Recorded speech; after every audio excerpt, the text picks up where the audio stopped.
talk about it. Hellblade 2 reviews dropped. This is supposed to be the next big Xbox game.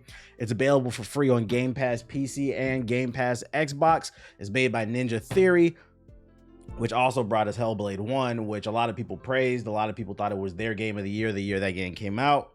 Hellblade 2 is finally here, and I'm not gonna lie, the reviews for this game dropped like right around the time I had went to bed last night, and they were all negative. So I fully expected to wake up this morning to a shitstorm, and I was fully expecting to see the console war just going crazy on the timeline. Because when I went to bed, I saw like 3 reviews, and each of them, all of them gave it a 5 out of 10. I was like, oh no, say it ain't so. And the way y'all been hyping up this game, woo. But, you know, as the day went on, more reviews started to drop. Things started to balance out. I will say, I think the reviews are very mixed. You got anywhere from some straight 10 out of 10s to a 5 out of 10. That's very fucking random. And it's not just one. I've seen a bunch of 5s. Then you got 4s, 9s, 7. It's all over the place. I'm getting the vibe this is going to be one of those games where it's an acquired taste. The main complaints I've seen that is it's a walking simulator and it's barely a video game. Like the production, the sound quality, the visuals are really good, but the actual game is not that fun.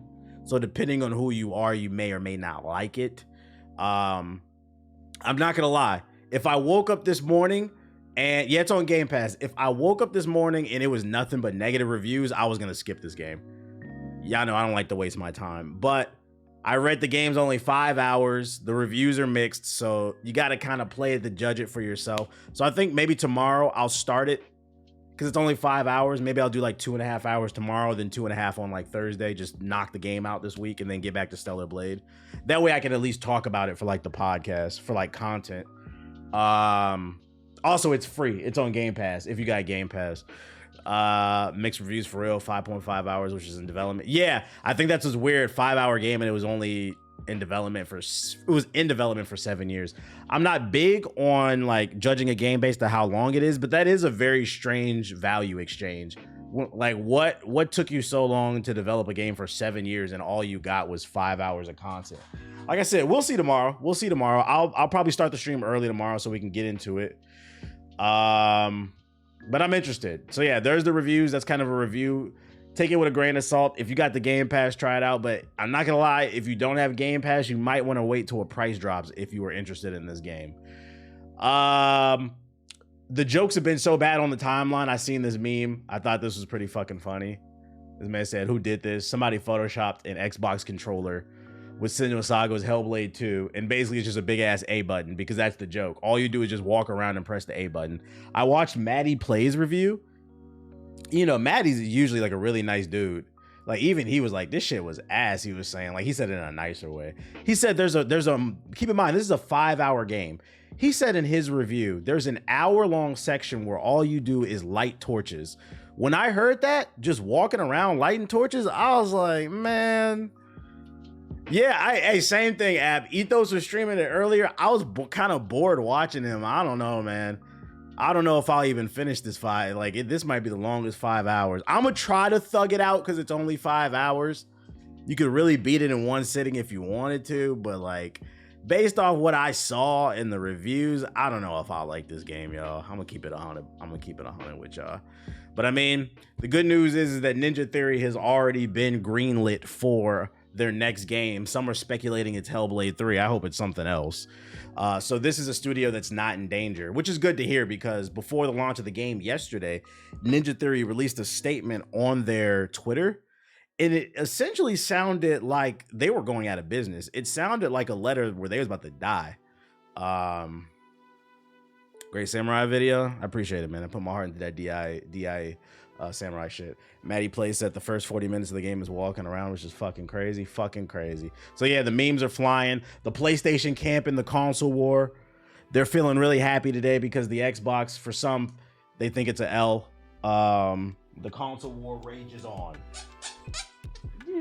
I'm not gonna lie, I'm looking at Xbox kind of crazy. I'm like, yo, it might be time to, if this shit is ass, I might have to cancel my my Game Pass because I'm like, I'm not playing it. Wait until maybe Call of Duty comes out, but I'm like, I don't know, man. I don't know. So that's the 411 on Hellblade 2. That's kind of like the review roundup. Very mixed reviews. Keep an eye out on that game, you know, whatever. What else I got for you? Multiverses, a thread. They released a thread on Twitter. I figured I'd read it. I feel like they're feeling very confident. They've been very active on social media releasing info. They stated today, MVPs, we've got another bunch of info to share with you, this time regarding our new battle pass and economy. First off, we wanted to thank you all for being our MVPs with a number of free things. First, Banana Guard and Female Banana Guard will be able for free in a 7-day reward calendar after completing the tutorial. And this is the one that I saw was catching a little bit of heat. It was going viral a little bit. All returning players who log in before June 11th at 8 p.m. PST will receive access to Season 1 Premium Battle Pass for free. Jason will be the first reward. So basically, if you played the beta, if you log in before June 11th, you'll get the Battle Pass for free, the premium one. And I say, hey, I salute them. That's free content. They're taking a hit on the money for that. So like, make sure to log in and get your rewards if you're interested in the game like halfway. I thought that was cool. They're basically giving the characters away for free, at least season 1. Additionally, all returning players who log in will receive a special edition snowsuit Finn and a commemorative character variant, a special edition Rising Stars ring out, and a special edition Banana Guard announcer pack. Take a look at our updated battle pass for more details. Check out the full blog post. We've also updated our currency system based on what we learned from the open beta. Please read the blog for more details. Shout out to God Jinx with the sub. I feel like more companies need to do this, like a Twitter thread that gives like a quick synopsis of the info that they're trying to release. And then if you want more details, you can go to the blog. I feel like more people should do that. I just want to look at the battle pass. It's incredibly important for the battle pass to be fun and rewarding, and we're taking steps to improve the experience. First, if you're a returning player, yeah, we know. We've increased the number of high-value items in both free and the premium tier. That was one of the complaints. Like, there was not a lot of cool shit. In that first battle pass they had, I think they had maybe 2 cool things, like 2 cool skins. And the problem with that is there's a bunch of characters. If they don't have a skin for the character you care, like what if you didn't play Shaggy? Who gives a fuck if you get a Shaggy skin, you know what I'm saying? Adding more ring outs, character variants, taunts, and currency. You can also earn new premium currency through both tiers, which can be used for many different in-game items, whether it's for new characters or saving to use the next premium battle pass. Yeah, that shit was ass. The lack of content. For season 1 at launch, we loaded up the premium tier of the battle pass with a lot of great rewards, including a new character, Jason, plus more variants, ring outs, taunts, and yeah, same shit. Basically more content. We heard the feedback. We heard what y'all said. There wasn't a lot of content that was worth getting and paying for. We made sure to get in. We made sure to upgrade it. It sounds like they probably went out and hired some extra artists and be like, look, we need y'all to just make cool skins, characters, just content to constantly drop so we can keep an influx of things in the game to keep people excited, which is cool. I'm excited to retry this game next week. Kudos to them for actually trying. This might sound stupid, but can I ask a question? You could have asked the question, bro. They should let the community decide, increasing engagement, in my opinion. Let the community decide what. Let them decide what. I hope they had the Green Lantern. I hope they had the Flash. Yo, shout out to Jamaican Heat with the sub. So that's a quick update on Multiverses. Keep in mind, it comes out next week. This week it's X-Defiant. Free-to-play games are on the rise. They're on the rise. Never hurts for them to try to answer the feedbacks. Of course. D-Wade and Bron having a G League level Suns is justice for the Miami. All right, bro. Yo, shout out to Bio Green with the sub. We got an update. I talked about it on the stream the other day. Apparently, Valve is working on a new hero shooter called Deadlock that's currently in closed alpha, and some footage, some screenshots leaked online. Somebody leaked them online with first details, like the first character. And it looks like we got some more details on the game according to Insider Gaming. This is a big deal because honestly, Valve doesn't make bad games when you think about it. Half-Life 2, Left 4 Dead 1 and 2, Valve, Portal. Valve doesn't make bad games. They're just scared of the number 3. So this is why I think a lot of people are excited without seeing proper gameplay, because Valve has a good track record. Because before they were just a full-blown distribution platform such as Steam, they made Steam and they made games. Also, the Steam Deck. People love the Steam Deck. I know that's not a game, that's a piece of hardware, but Valve has more hits than misses. I feel like the only miss I can think of off the top of my head was those Steam machines. That shit was a flop. But other than that, I do feel like they have more hits than misses.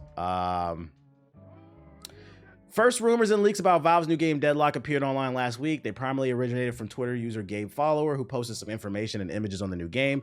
Seemingly, Gabe Follower has since been told not to share any details on the game, likely because he shared images that were NDA and potentially received a legal notice. They on your ass, boy. However, Insider Gaming has been provided with further information on the game, including gameplay footage, which has been shared with us under the condition that it does not go public. We can confirm the claims from Gabe Follower are legitimate and that the game is named Deadlock and is currently in the alpha stage. Officially, the game is described as an early development build with lots of experimental gameplay features and art assets. I feel like the beat is a little bit too low. Let me turn this down. The misses they got are the games you can't remember, to be honest. What games do they have that were misses? Jog my memory. I'm tired. As already leaked, the game is a 6v6 third-person hero-based shooter. Heroes include magicians, robots, creatures, humans, and more. There are currently 19 different heroes. Wow, okay. Each with different abilities and playstyles that you'll come to expect from a MOBA, including range, healers, tanks, assassins, etc. Players have described the game to me as being very similar to Dota in terms of its gameplay loop and mechanics. This includes killing enemies and creeps to get the in-game currency of souls, which allows you to buy items to make your hero stronger. According to sources, both creeps and enemies will spawn a soul upon death, which floats up and away when they die. This sounds more like a MOBA. Yeah. You collect... Oh, they made Team Fortress 2. That was a hit. You collect the most souls by shooting at them. As for the creeps, they've spawned randomly throughout the map, including a larger AI boss in the middle of the map. Yeah, this is a MOBA. Some players have also outlined there's also spirit urns, which players can deposit it in the middle of the map to give the whole team more souls. That sounds like the old donkey mechanic. Who remember Paragon in the early days? You remember the old mechanic they had before they switched to the monolith map, where you could get the orb and then you had to run it to the enemy's base and then dunk it. And if you dunked the orb, it would give a power boost to everybody. It kind of sounds like that with the spirit urn shit. What up, Beyond Me?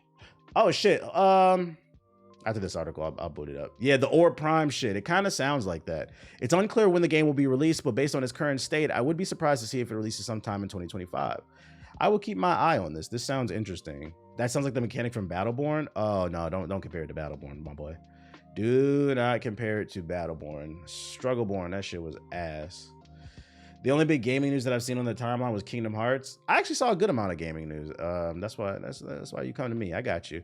I have like several apps and I'm constantly just opening and closing them, trying to find stuff. And then I use this app called raindrop.io. You can install it on your phone and then it's like linked to the internet.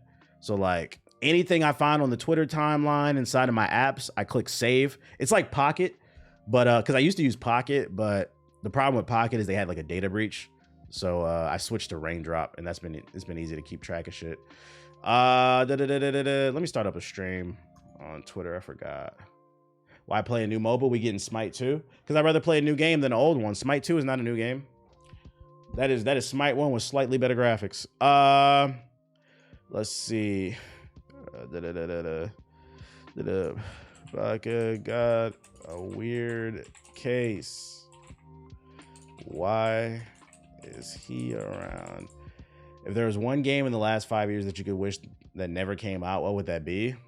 Yeah, I wouldn't say I wish any game never came out. The reason why I say I would never say I wish never game. Oh, this game never came out, because then that's like implying you don't want people to feed their families. I always want people to eat. I would say the closest thing I can give you to that, an answer like that, I don't even know if this was in the last 5 years. Yeah, like that's some hater shit. I would say like Mass Effect Andromeda. I wish the game was better. I would say that much. Or even like Anthem, because BioWare is, oh my lord. Talk about a fall from grace. I would say a better way to rephrase it is I wish certain games were better, but I don't know about coming out, because like I want people to eat. Let's see. Public. Shout out to JG with the raid. Who can chat? Everyone. Hearts on. Sure. Whatever. Immediately create broadcast.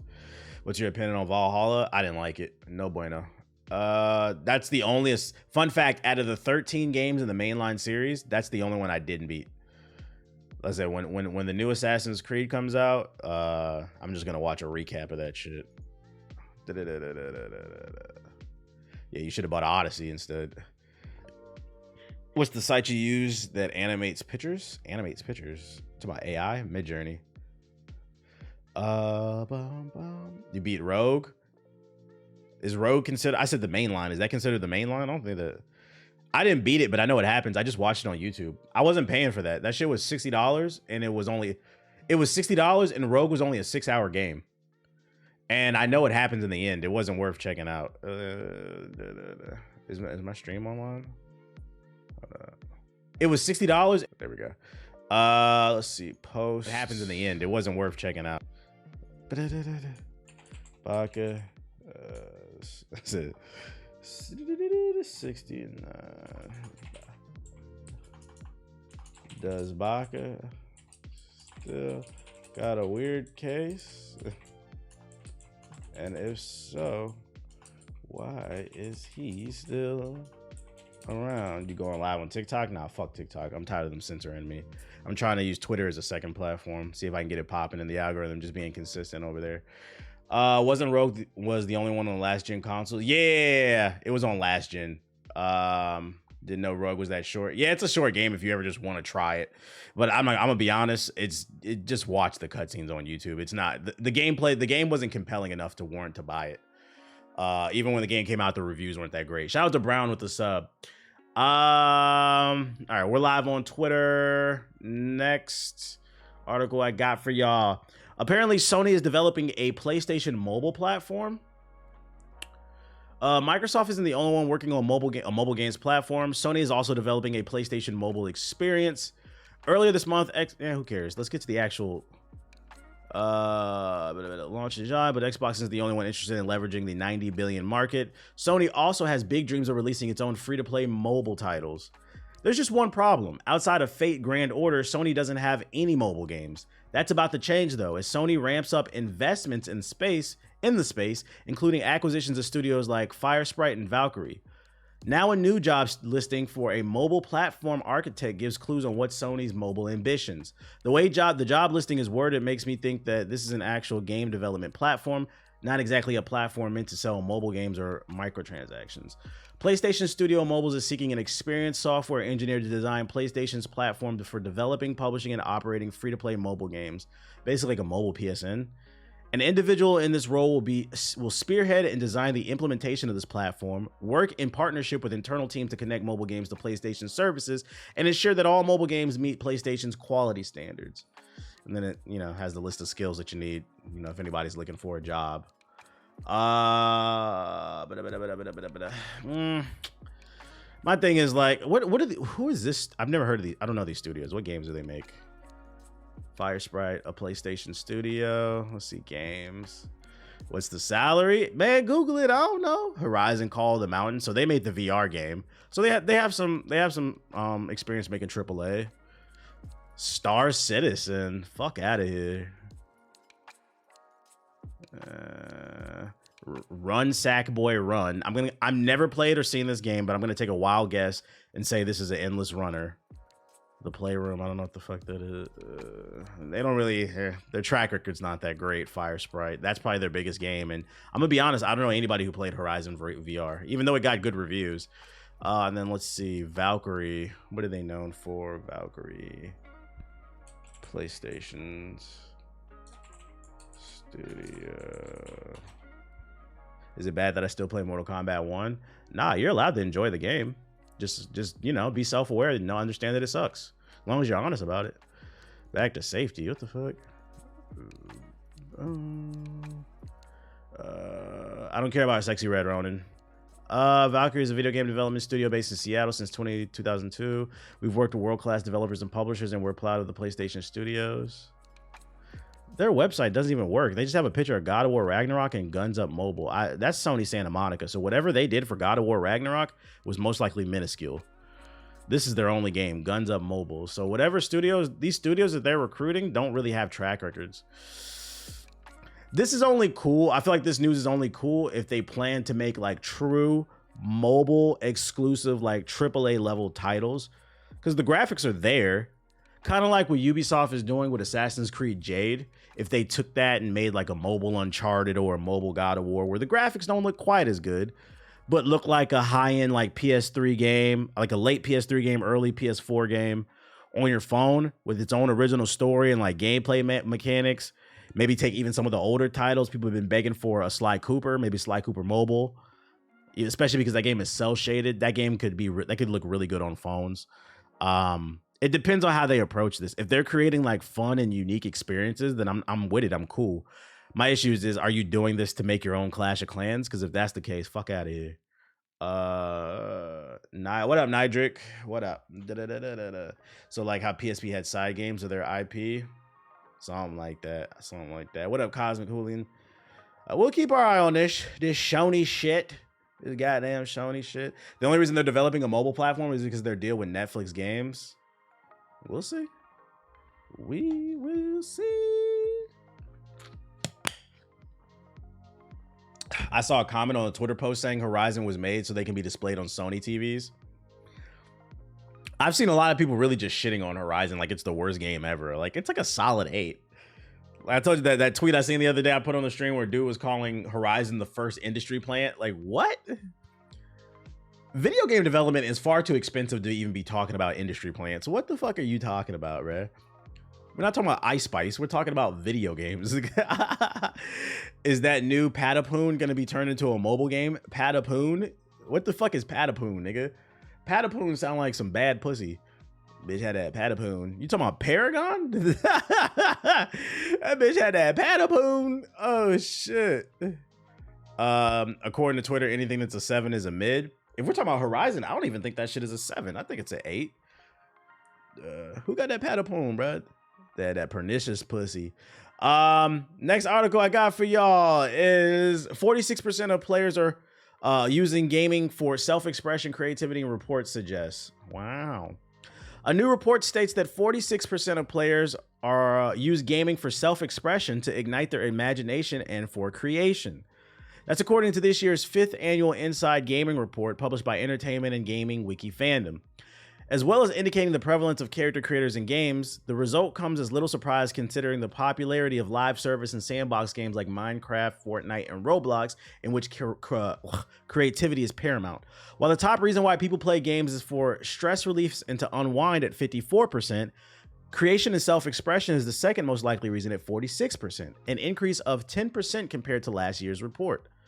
Which makes sense. I mean, you got a game like Fortnite. Keep in mind, guys, 60% of people do not play new games. They play old games, 6-year-old games like Roblox and Fortnite. And those, I don't know about Roblox because, I don't know. I don't play that shit. But Fortnite, they're dropping skins all the time, which I guess is a form of self-expression. That makes sense. But more so, I think this report is kind of interesting, and I hope more studios read this stuff, especially because this is an official report. Because it stated in this report that people love character creators. I hope that like developers see that and understand if you're gonna put a character creator in your game, put some effort towards it. Because statistics now state that's one of the main reasons a lot of people play games. They just want to be able to express themselves in a virtual way, being able to create whatever cool character they want. So stop making character creators that only appease generic white men with beards. Make something for everybody, because then in the long run your game's gonna sell more. I feel like a lot of people were talking about Dragon's Dogma 2 because they put out that character creator demo before the game had even came out, and people got to see all the cool things that you could do with it, and it made people who weren't even interested in the game try the game out. So I think that further reinforces this argument. Put some effort towards your character creators. We got the data on that, baby. Yeah, no more Killmonger dreads. But that's interesting though. That is interesting. And then Minecraft makes sense too, because you're like building shit. Ronan, stop spamming links. I don't care nothing about Star Wars Skeleton Crew merch. I don't even know what that is. Skeleton Crew. I don't even know what that is. Ronan, you're banned for that's enough. You've already spammed enough.